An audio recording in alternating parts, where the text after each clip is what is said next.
Bismillahirrahmanirrahim. Assalamualaikum warahmatullahi wabarakatuh. Izin memperkenalkan diri, nama saya Nadia Nuramdani dari Program Studi Pendidikan Agama Islam semester 3. Di sini saya akan memaparkan materi ilmu pendidikan Islam tentang teori dan pengembangan sistem pendidikan pesantren. Di sini saya akan menjelaskan apa yang dimaksud dengan pengertian pesantren. Istilah pesantren berasal dari kata pesantrian, di mana kata santri berarti murid dalam bahasa Jawa, dan istilah pondok berasal dari bahasa Arab, yaitu punduk, yang berarti penginapan atau hotel. Sedangkan di Aceh, pesantren disebut dengan nama dayah. Biasanya, seorang pesantren dipimpin oleh seorang kiai.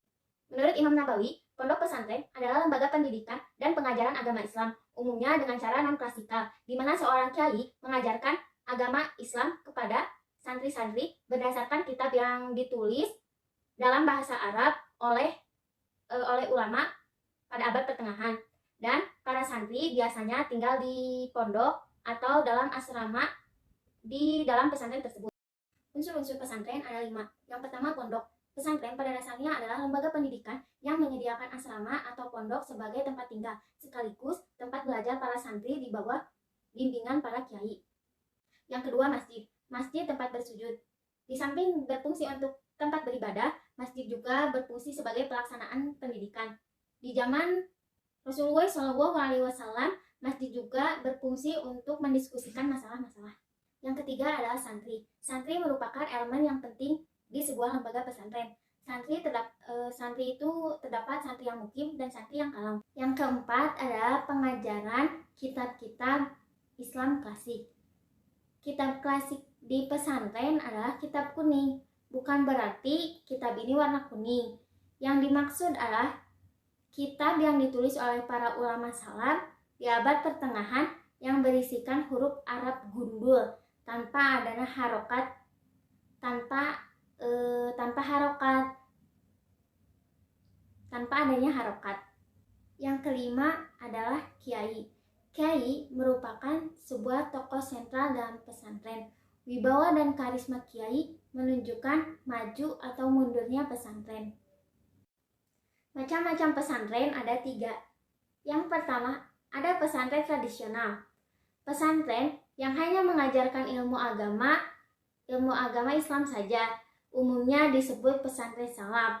Pola tradisional yang diterapkan dalam pesantren salaf adalah para santri bekerja untuk kiai mereka, bisa dengan mencampur sawah, mengurusi empang, dan lain sebagainya.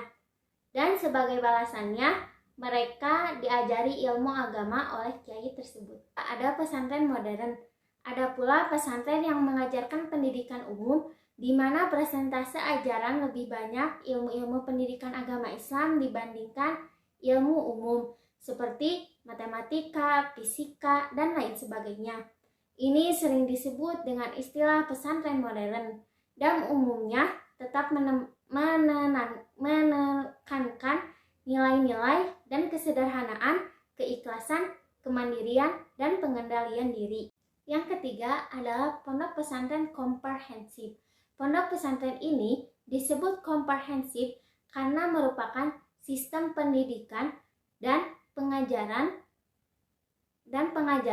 gabungan antara pondok pesantren tradisional dengan pondok pesantren modern.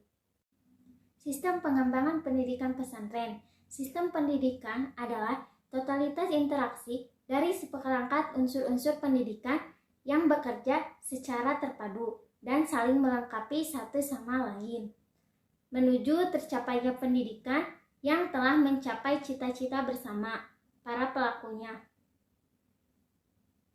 Menurut Mas Tubu, bahwa sistem pendidikan pesantren memakai sistem yang holistik.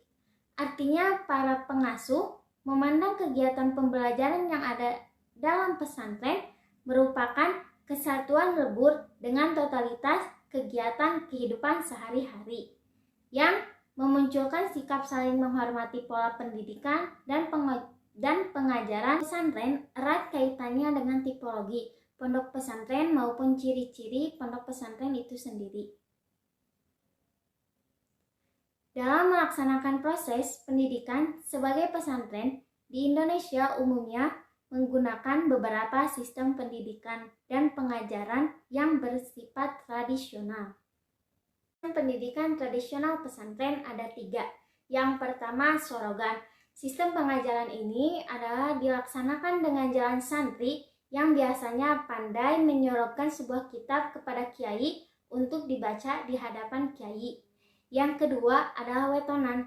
Sistem pengajaran ini dilaksanakan dengan jalan kiai membaca suatu kitab dalam waktu tertentu dan santri membaca kitab yang sama, mendengarkan dan menyimak bacaannya kiai. Yang ketiga adalah bandongan.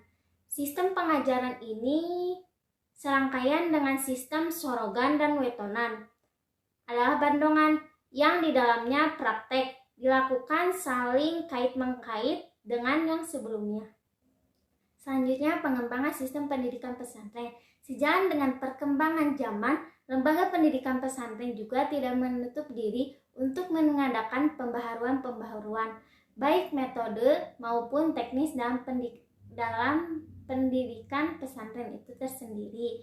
Meskipun tidak semua pesantren mau membuka atau mengadakan inovasi serta pembaharuan terhadap metode pembelajaran yang ada.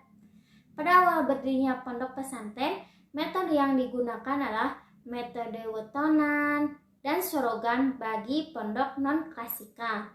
Pada perkembangan selanjutnya, maka metode pembelajaran pondok pesantren mencoba untuk merenovasi metode, di antaranya seperti muhawaroh, muzakaroh, hafalan, dan demonstrasi, untuk mengembangkan metode yang baru yaitu metode klasikal. Adapun metode yang menjadi pengembangan sistem pendidikan pesantren yang pertama adalah muhawaroh. Muhawaroh adalah suatu kegiatan yang berlatih dengan bahasa Arab yang diwajibkan oleh pesantren kepada santri selama mereka tinggal di pondok. Yang kedua adalah muzakaroh, merupakan suatu pertemuan ilmiah yang secara spesifik membahas masalah diniyah seperti ibadah, akidah, serta masalah agama pada umumnya. Yang ketiga adalah hafalan. Hafalan ialah kegiatan belajar santri dengan cara menghafal teks tertentu di bawah bimbingan kiai dan pengawasan ustadz atau kiai. Yang terakhir adalah metode demonstrasi. Metode ini adalah cara pembelajaran yang dilakukan untuk memperagakan suatu keterampilan dalam hal pelaksanaan ibadah tertentu yang dilakukan perorangan maupun kelompok di bawah bimbingan kiai atau ustadz.